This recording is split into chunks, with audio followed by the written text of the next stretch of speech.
2025 खत्म हो गया और लास्ट 9 महीने हमारे पूरी तरह से गायब हो चुके हैं, दोस्ती में, स्क्रोलिंग में, ये सोचते हुए कि अब कल से पढ़ूंगा। और आज हालत यह है कि पूरी 11th बर्बाद हो गई है। इतने सारे बैकलॉग्स बन गए हैं, टेस्ट में नंबर नहीं आ रहे, कॉन्फिडेंस एकदम लोएस्ट पर है। 10th के बाद जो सपना देखा था आईआईटी बॉम्बे का या टॉप 100 रैंक लाने का, अब तो ऐसा लग रहा है कि सिलेक्शन भी हो जाए तो बहुत बड़ी बात है। और ऊपर से डर लगना शुरू हो गया है क्योंकि क्लास 11th का जो वेटेज होता है एडवांस के अंदर वो 45 से 50% होता है। हमको कैसे भी करके अगले 3 महीने में क्लास 11th के इंपॉर्टेंट चैप्टर्स करने और 10 महीने के अंदर अंदर हमारा सिलेबस खत्म करना है अक्टूबर तक, ताकि पूरा अच्छे से रिवीजन करके जेईई मेन 1 में हम 99% लेकर आए। अब डर लगना ये शुरू हो गया है कि हमको एक पॉइंट पर बोर्ड की तैयारी भी शुरू करनी पड़ेगी क्योंकि बोर्ड में 75% का क्राइटेरिया भी हमको लेकर आना है।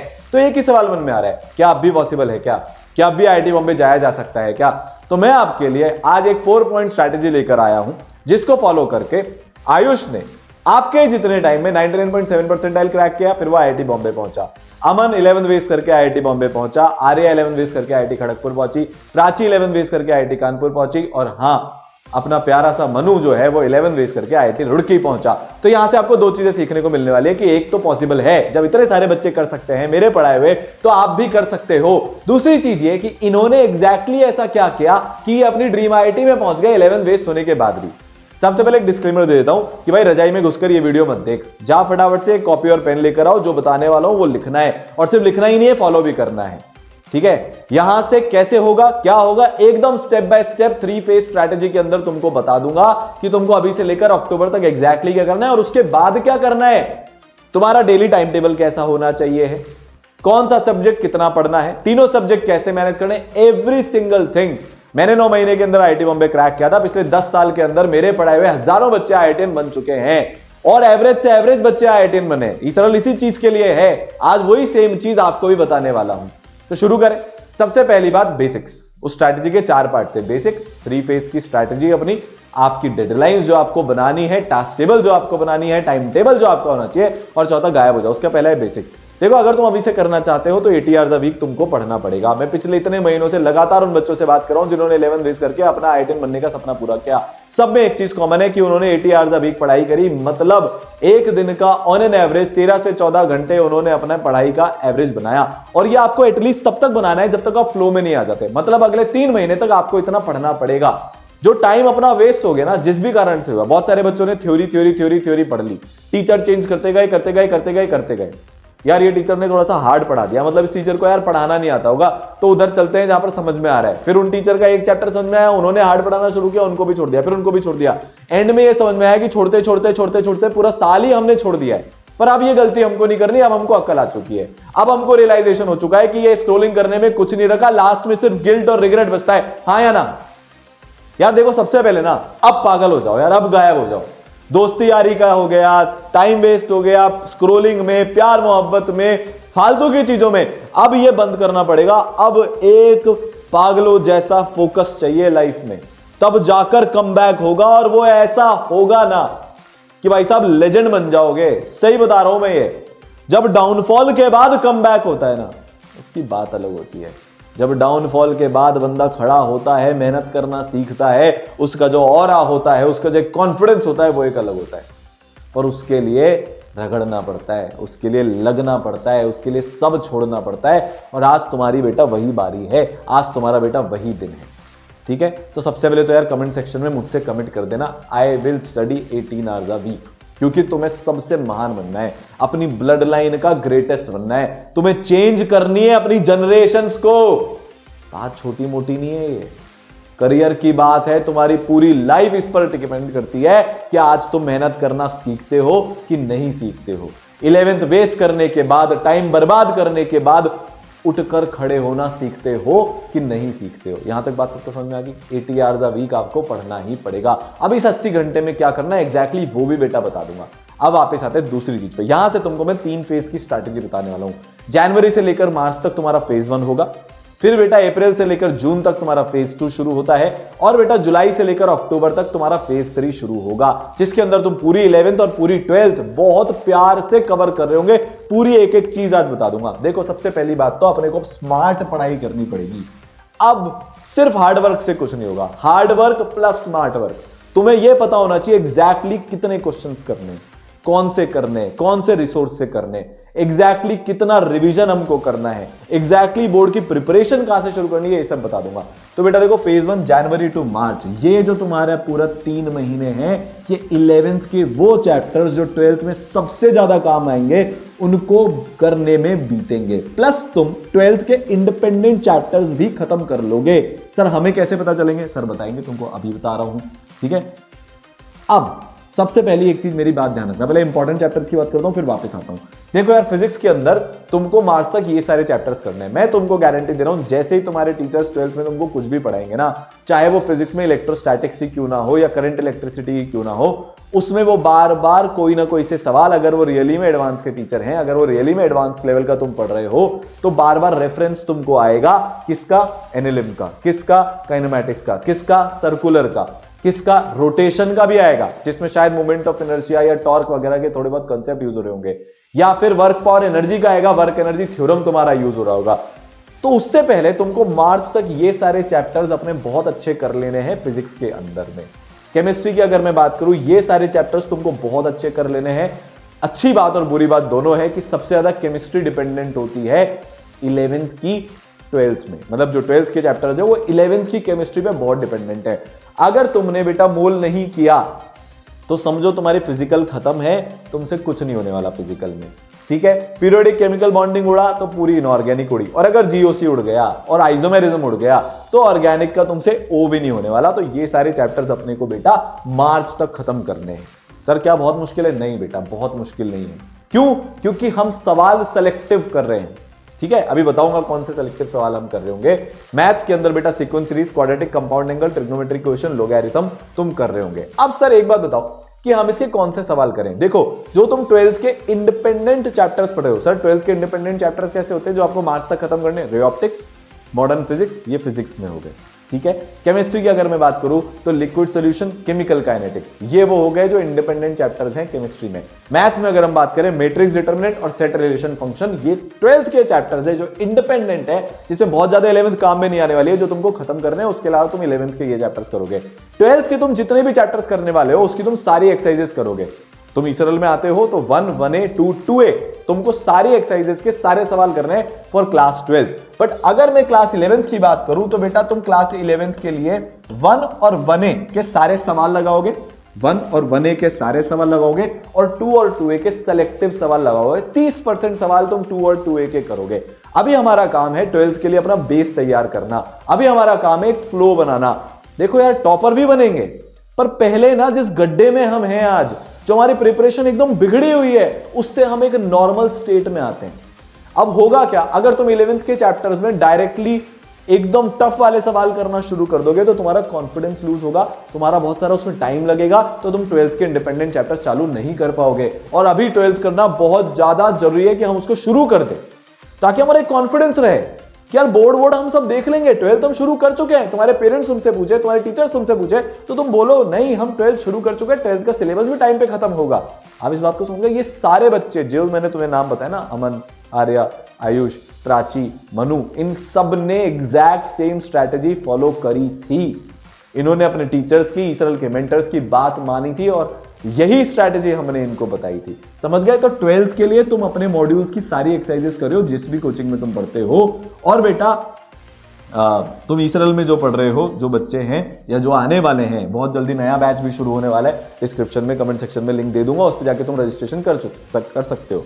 देखो यार इसरल ही है जो एवरेज बच्चों को टॉपर बनाता है, ठीक है। ऑनलाइन हो ऑफलाइन हो, मैक्सिमम बच्चे जो 11 बेस करके IIT बनते हैं वो इसरल के ही होते हैं, क्योंकि इसरल में ना बैच सिस्टम होता है ना कुछ होता है। यहां पर तुमको सबसे ज्यादा पर्सनलाइज मेंटरशिप दी जाती है, सबसे ज्यादा तुम्हारी केयर करी जाती है। भारत के बेस्ट टीचर्स, वो जो टॉप बैचेस वाले टीचर है, वो हर एक बच्चे को लिमिटेड क्लासरूम साइज में यहां पर पढ़ाते हैं, ठीक है। वापस से आते हैं, फेज 1 अपना खत्म हो गया, ठीक है, बात समझ में आई। अब अपन चलते हैं फेज 2 पे। फेज 2 में हम क्या कर रहे होंगे बेटा, फेज 2 में हम 11th को थोड़ा सा पीछे की तरफ रख देंगे। फेज 2 में हम 11th को थोड़ा पीछे की तरफ रख देंगे, और जो हमारा 12th का मेजर पोर्शन होता है, जो डिपेंडेंट होता है पुराने 11th के चैप्टर्स पे, जैसे अगर मैं फिजिक्स की बात करूं तो इलेक्ट्रोस्टैटिक से लेकर EMI AC तक, ये हम खत्म कर देंगे। अगर मैं मैथ्स की बात करूं बेटा, तो जो पूरा अपना कैलकुलस वाला पार्ट होता है, लिमिट, कंटिन्यूटी, डिफरेंशियबिलिटी, फिर उसके बाद जो है अपना ये अपनी डिफरेंशियल वाली जो कैलकुलस होती है, डिफरेंशिएशन वाली, एमओडी एओडी वगैरह, और बेटा जो अपनी इंटीग्रेशन वाली कैलकुलस होती है, indefinite integration, definite integration, differential equation, area under the curve, ये वाली चीजें बेटा हम यहां पर खत्म कर देंगे। अगर मैं केमिस्ट्री की बात करूं तो इनऑर्गेनिक के जो हमारे चैप्टर्स होते हैं ब्लॉक केमिस्ट्री के अलावा, वो हम खत्म कर देंगे।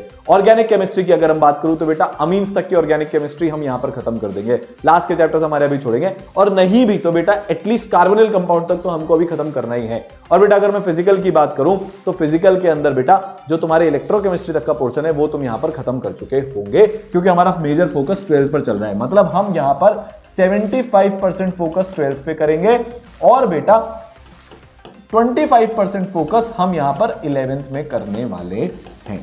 इतना तुमको करना पड़ेगा। तो तुम्हारी जो 12th क्लास है वो 75% तो जून में ही खत्म हो जाएगी, और 11th के तुम फिर इसमें कोई भी चैप्टर कर सकते हो, क्योंकि जो डिपेंडेंट चैप्टर्स थे वो तो तुम खत्म कर ही चुके हो। तो तुम्हारा जो सिलेबस दिखेगा वो कैसा दिखेगा बेटा? फिजिक्स में तुम्हारी मैकेनिक्स रोटेशन तक पूरी खत्म हो जाएगी जून तक, ठीक है। केमिस्ट्री की अगर मैं बात करूं तो ऑलमोस्ट सिमिलर प्रोग्रेस, और मैथ्स में भी आपके साथ ऐसा कुछ होने वाला है।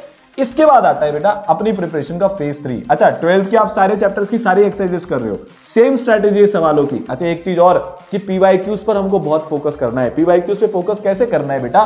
कि आप मिनिमम 30 पीवाईक्यू जेईई मेन के करोगे। इस पूरे में बहुत भर भर के पीवाईक्यूज होते हैं, सारे पीवाईक्यूज सारे चैप्टर्स के करने मत बैठ जाना। तो इस लेवल में हम आपको सेलेक्टेड पीवाईक्यूज की बुकलेट देते हैं, उसके अंदर जो सेट 1 है वो आप बेटा खत्म कर लोगे। उसमें करीब करीब 25 से 30 सवाल होते हैं, और बेटा जे एडवांस के आप 10 पीवाईक्यूज करोगे इस ड्यूरेशन में। क्लास 11th के जो चैप्टर्स हैं पूरी की पूरी अक्टूबर तक अपनी सेम स्ट्रेटेजी यहां पर चलने वाली है।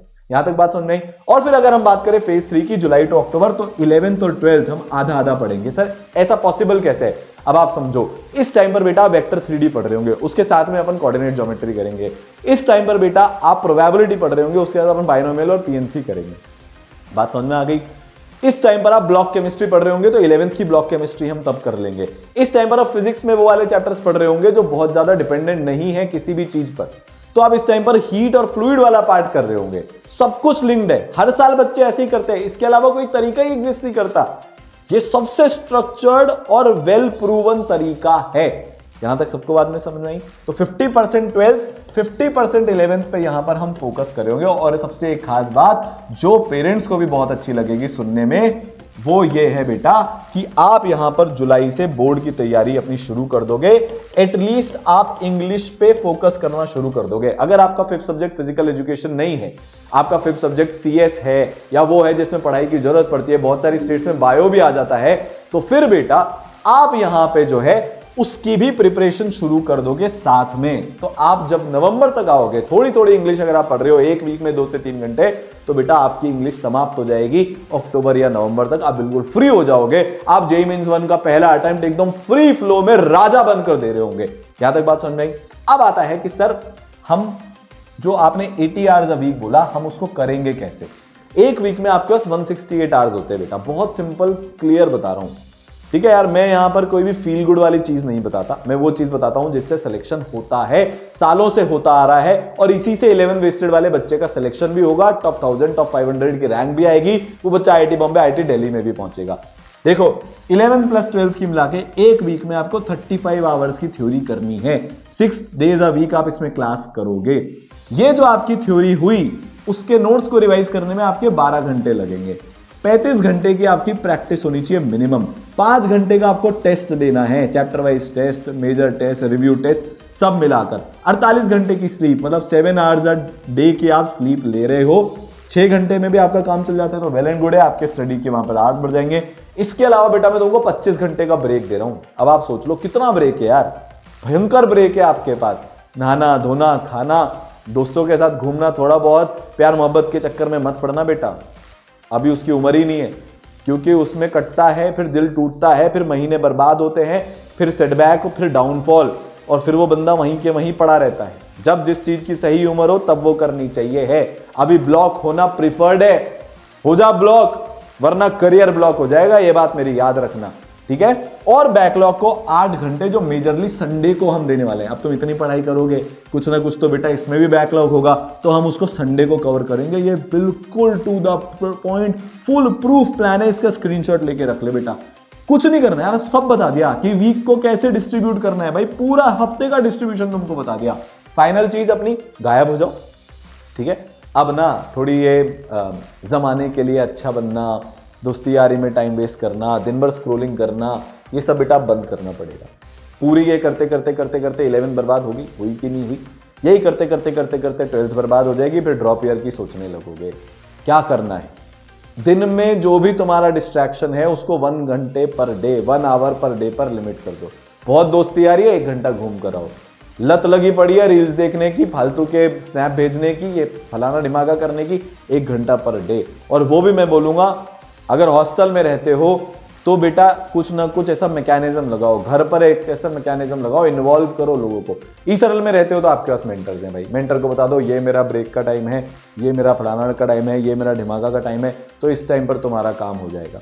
ठीक है, यहां तक तुमको समझ में आई बात। इससे ज्यादा अब तुम डिस्ट्रैक्शन अफोर्ड ही नहीं कर सकते, दिस इज मैक्सिमम। दूसरी चीज, तुमको जेन मोड ऑन रखना है 8 आवर्स पर डे। जब तुम्हारी क्लास चल रही ना, एकदम जेन मोड होना चाहिए, वो तुम्हारा पीक लर्निंग वाला टाइम है, ठीक है। इसके अलावा एक 3 घंटे की सिटिंग और डालनी है। मैं मान रहा हूं 5 घंटे की तुम्हारी क्लास चलेगी पर डे, इसके अलावा 3 घंटे की एक ऐसी सिटिंग का टाइम होना चाहिए जब तुम होमवर्क कर रहे हो, जब ना तुम्हारा फोन ऑन है ना कुछ ऑन है, बस तुम चुपचाप प्यार मोहब्बत से बिना एक्सटर्नल डिस्ट्रैक्शन के, बिना एक्सटर्नल नॉइज के अपने जेन मोड में बैठे हो। अगर तुमने 8 आवर्स पर डे का जेन मोड भी कर लिया ना बेटा, तुम लाइफ में मचा दोगे। और तीसरी चीज, अपने शरीर को टाइम देना है, फिजिकल एक्सरसाइज करनी है, प्राणायाम करना है, योगा करना है, जिम जाना है, स्पोर्ट्स खेलना है। 30 मिनट पर डे तुमको ये काम भी करना है। ये परफेक्ट प्लान है, हजारों बच्चों को ये प्लान IITian बना चुका है। अब बेटा तुम्हारी बारी है, कमेंट सेक्शन में बता देना जो मैंने बोला था कि I will study 80 hours a week, ठीक है। और मैंने तुमसे वादा किया है 2027 तक मैं तुम्हारे साथ में खड़ा हूं। इसरल बहुत सारी चीजें तुम्हारे लिए प्लान कर रहा है। इस बार के बैचेस एकदम नेक्स्ट लेवल चल रहे हैं। आज ही मैं एक बच्चे का टेस्ट एनालिसिस कर रहा था इसरल गुरुकुल में। ये वो बच्चा है जो लास्ट कोचिंग में जब 11th में था 18 नंबर लेकर आया था 300 में से, और आज 2 महीने इसरल में पढ़ने के बाद उसके 224 नंबर आए 300 में से। ये पावर होती है केयर की, जब एक एक बच्चे पर ध्यान दिया जाता है। अब मैंने उसका टेस्ट एनालिसिस करके आज उसको ये बताया कि उसको 250 प्लस कैसे जाना है। वो बच्चा जेईई मेंस भी फोड़ेगा, जेईई एडवांस भी फोड़ेगा, IITian भी बनेगा, और उसकी कहानी तुमको सुना रहूंगा। शायद तुम में से भी किसी की कहानी दूसरे बच्चों को सुना रहूंगा, अगर तुम ये फॉलो कर लेते हो तो। All the best.